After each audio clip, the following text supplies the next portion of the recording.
शतरंज शतरंज बोर्ड पे ही अच्छी लगती है, क्योंकि शतरंज जैसी चाल जब हम रिश्तों में चलते हैं तो वो घर नहीं जंग का मैदान बन जाता है। Hello everyone, welcome back to shape up your life.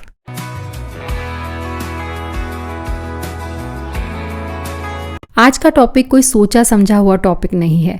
Instagram पे कई बार मेरी बात होती है 25, 26, 27, 28 साल की लड़कियों से, और जब रोते हुए वो मुझसे अपनी प्रॉब्लम शेयर करती हैं तो मुझे बहुत तकलीफ़ होती है। और मैं सोचती हूँ कि ऐसा भी क्या है कि हमारे बच्चे हमसे परेशान होकर रो रहे हैं और हम पता नहीं कौन सी ईगो में हैं कि हमें फ़र्क ही नहीं पड़ता।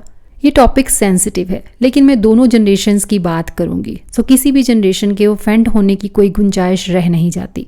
उम्मीद करती हूँ कि इस वीडियो को हर जनरेशन के लोग पॉजिटिवली लेंगे और मेरे उन शब्दों को जिनमें मेरा एक्सपीरियंस है रिस्पेक्ट करेंगे।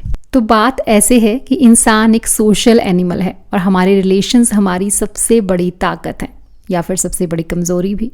रिलेशंस कोई भी हो, यहाँ मैं पर्टिकुलर किसी रिलेशन का नाम नहीं लूँगी, लेकिन ये एक चीज़ जो सबके लिए काम करती है, स्पेशली नए जुड़े रिश्तों पे आपको ज़्यादा एफर्ट लगाना पड़ता है। तो जब अपने रिश्तों को हम अच्छे से फीड करते हैं, उन्हें रिक्वायर्ड अमाउंट ऑफ टाइम देते हैं, केयर करते हैं, तो वो एक हेल्दी रिलेशन बन जाता है। लेकिन प्रॉपरली केयर ना करना, निगलेक्ट करना उसी रिलेशन को टॉक्सिक भी बना सकता है।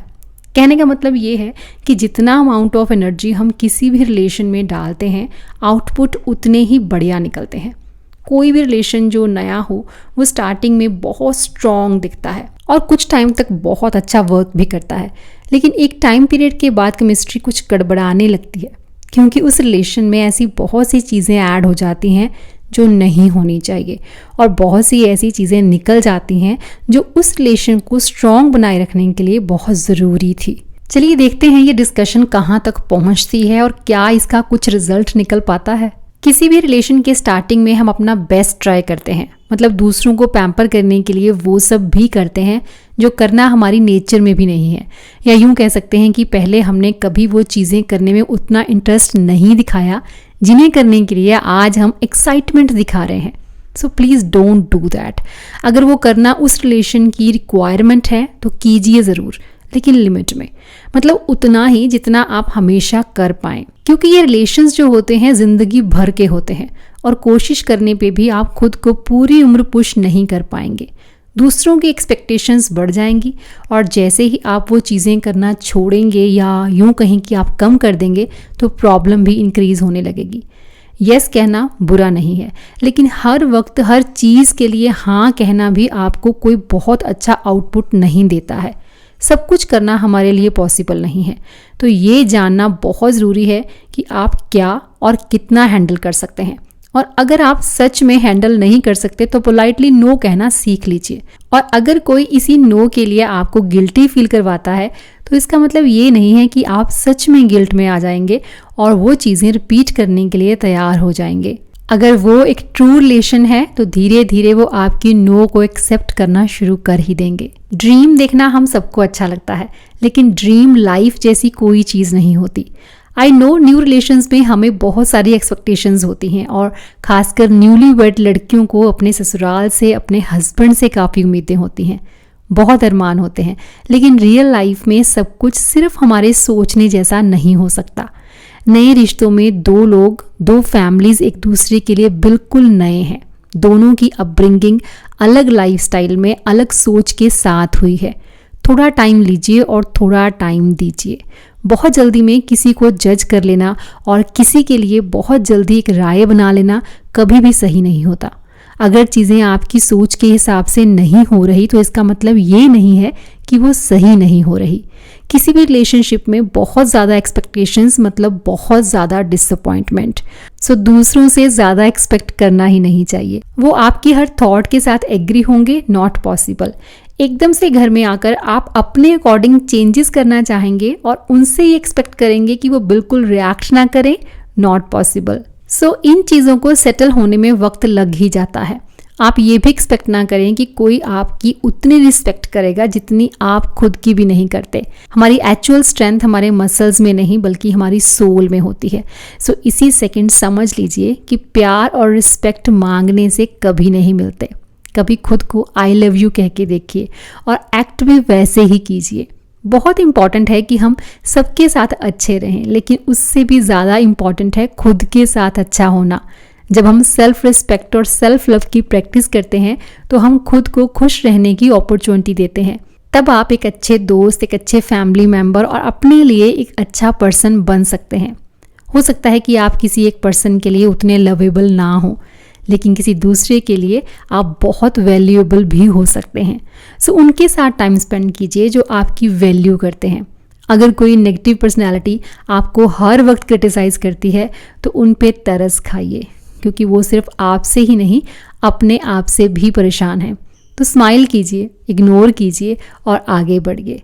हर कोई आप जैसा नहीं हो सकता। आपका डिफरेंट होना आपको आप बनाता है, विच इज़ परफेक्टली फाइन। किसी के लिए भी बहुत मुश्किल होता है एकदम से अपनी हैबिट्स को चेंज करना, और हैबिट्स हमेशा सेल्फ मोटिवेशन से ही चेंज होती हैं। तो अगर आपको ये लगता है कि आपके किसी न्यू रिलेशन में सामने वाले को अपने में कुछ बदलाव लाने चाहिए और आप इस चीज़ पे एक्ट करने में अगर बहुत जल्दी दिखाते हैं तो सही नहीं है। हर रिलेशन एक गुड अमाउंट ऑफ स्पेस की डिमांड करता है। अगर नहीं मिलती तो बहुत चांसेस हैं कि उस रिलेशन में जल्दी ही फाइट, ट्रस्ट इश्यूज और झूठ बोलने जैसी चीज़ें बढ़ने लगेंगी। आपको कोई पसंद नहीं है तो भी ओवर रिएक्ट मत कीजिए।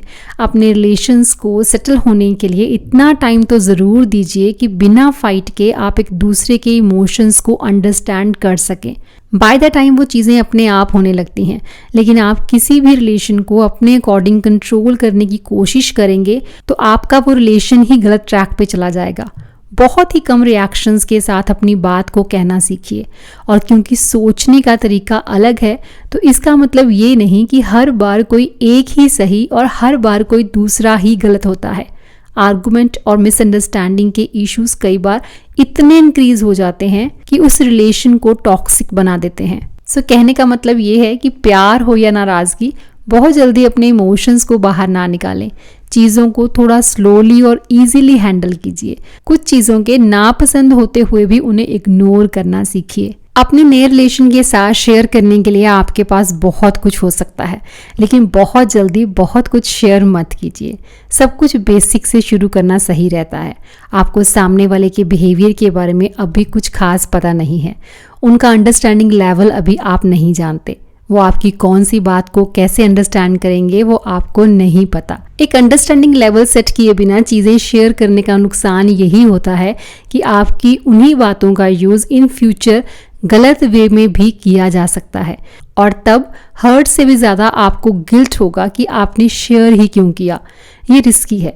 चाहे आपने अच्छा बुरा सब शेयर किया, लेकिन हर चीज़ का एक वक्त होता है। अभी इस रिलेशनशिप को स्ट्रॉन्ग होने में टाइम लगेगा। सो कुछ भी शेयर करने के लिए एक आइडल टाइम का वेट कीजिए, और जब उस रिलेशन में बहुत कंफर्टेबल हो जाइए तभी कुछ शेयर करिए। बात हमेशा रिस्पेक्ट से कीजिए और हर बात को थोड़ा लाइटली ही लीजिए। कोई भी नया रिश्ता अगर आपके लिए नया है तो उनके लिए भी नया है। एक दूसरे की कही हुई हर बात का ही मतलब निकालने की ज़रूरत नहीं होती। एक मामूली सी बात भी एक इशू बन सकती है, और एक बड़ी बात भी ऑन द स्पॉट खत्म हो सकती है। अगर फैमिली में लोग अपने एक्शंस और रिएक्शंस पे थोड़ा कंट्रोल रखें। मैं तो यही कहूँगी कि अगर दो लोगों में से कोई एक थोड़ा पेशेंस रखे और अपनी बात कहने के लिए हमेशा सही शब्दों का ही चुनाव करे तो रिश्ते कभी बिगड़ते ही नहीं। लेकिन फैमिली में थोड़ी बहुत रिश्तों की कदर हर किसी को होनी चाहिए। सिर्फ एक ही इंसान चुप रह रहकर एग्जॉस्ट हो जाता है। सो इस बात का लिहाज दूसरे लोगों को भी होना चाहिए। मैंने पहल कभी सुना था कि बच्चों के मुंह पे उनकी तारीफ नहीं करनी चाहिए, नहीं तो आगे के लिए वो ठीक से काम नहीं करते, उनमें ईगो आ जाती है। ये कैसी पॉलिसी है? बच्चों की क्या बात है, किसी का भी काम या परफॉर्मेंस अच्छी लगे तो एप्रिशिएट करने में बुराई क्या है? कभी वैसे ही एक दूसरे को अप्रिशिएट करना, एप्रिसिएशन गिफ्ट देना, ऐसा नहीं लगता कि नज़दीकियाँ बढ़ा देगा? क्यों कोई ईगोइस्टिक हो जाएगा? अगर आप सामने वाले के मुंह पे उनकी तारीफ करेंगे ही नहीं तो उनको कैसे पता चलेगा कि आपको उनका वो काम कैसा लगा? उनको कैसे पता चलेगा कि आप उनके बारे में क्या सोच रहे हैं? तारीफ सुनना सबको अच्छा लगता है, तो दो शब्द रिश्तों की बेटरमेंट के लिए बोल देने में हम में से किसी का नुकसान नहीं हो जाता। बड़े बुजुर्गों के लिए रिस्पेक्टफुली कुछ कहना चाहूँगी। देखिए, फ्रीडम सभी को चाहिए। कितना अच्छा हो अगर एक फैमिली में रहते हुए हर जनरेशन के लोगों को उनका स्पेस मिले, अननेसेसरली इंटरफेरेंस ना हो। हर बात पे रोकना टोकना अच्छा नहीं होता। आपका शादीशुदा बच्चा बच्चा नहीं होता। उनको अपने डिसीजंस लेने दिए जाएं, उनके काम करने के तरीके को भी रिस्पेक्ट किया जाए।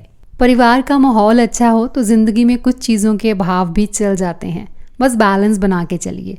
किसी के लिए उतना ही कीजिए जितना वो डिज़र्व करते हैं। ओवर करने से आपकी एक्सपेक्टेशंस भी उनसे ओवर ही हो जाएंगी और फिर फुलफिल ना होने पे डिसअपॉइंटमेंट हमेशा मन में रहेगी। बहुत ज़्यादा इंटरफेरेंस होने की वजह से ही आजकल न्यूक्लियर फैमिलीज़ का ट्रेंड हमारे कंट्री में भी बढ़ने लगा है, जबकि जॉइंट फैमिलीज़ जैसी रौनक न्यूक्लियर फैमिलीज़ में नहीं होती। लेकिन सेम बात हम इश्यूज़ को लेकर भी कह सकते हैं। हमारे 2 बच्चे अगर फाइट करते हैं तो हम हमेशा बड़े वाले को कहते हैं, चल तू बड़ा है ना, उससे ज़्यादा समझदार भी तो है, तो तू ही मान जा। अब ऐसे ही हम बड़े हैं और समझदार भी तो ज़्यादा हैं, तो पेशेंस रखना और चीज़ों को लाइटली लेना, जो अच्छा नहीं भी लगता उसे इग्नोर करने की रिस्पॉन्सिबिलिटी भी हमारी है। अपने मन में प्यार लाइए और सिर्फ प्यार दिखाइए। आपको अपने बच्चों का सब कुछ अच्छा लगेगा। उन्हें सुनिए तो सही, उन्हें समझिए तो सही। मोस्टली घरों में एक चीज़ हमेशा कही जाती है कि ये हमारी बहू नहीं, हमारी बेटी जैसी है। नहीं, आप उसे बेटी मत बनाइए, उसे बहू ही रहने दीजिए। पर एटलीस्ट जो प्यार और रिस्पेक्ट एक बहू डिज़र्व करती है वो उसे ज़रूर दीजिए, क्योंकि वो आपके बेटे की लाइफ पार्टनर है। सेम ऐसे ही फॉर न्यू जनरेशन, हमारे घर के बड़े बुजुर्ग हमारे पेरेंट्स ही हैं। कई बार उनकी बात कहने का तरीका सही नहीं होता, लेकिन उनकी बात सही होती है। सो उनकी डांट को भी थोड़ा पॉजिटिवली ही लीजिए। हर छोटी छोटी बात का मुद्दा मत बनाइए और कोशिश करिए हमेशा मिलकर खुश रहने की। ये टॉपिक ऐसा है कि 10 पॉइंट्स में अगर इसमें और जोड़ दूं और इस वीडियो को चाहे तो कितना भी लेंथी बना सकती हूँ, लेकिन आप सब समझदार हैं। जो मैंने नहीं भी कहा वो भी आप समझ गए होंगे। थोड़ा है पर बहुत है। आज के लिए काफ़ी है। मिलूंगी नेक्स्ट वीडियो में। Till then bye bye, take care and stay healthy.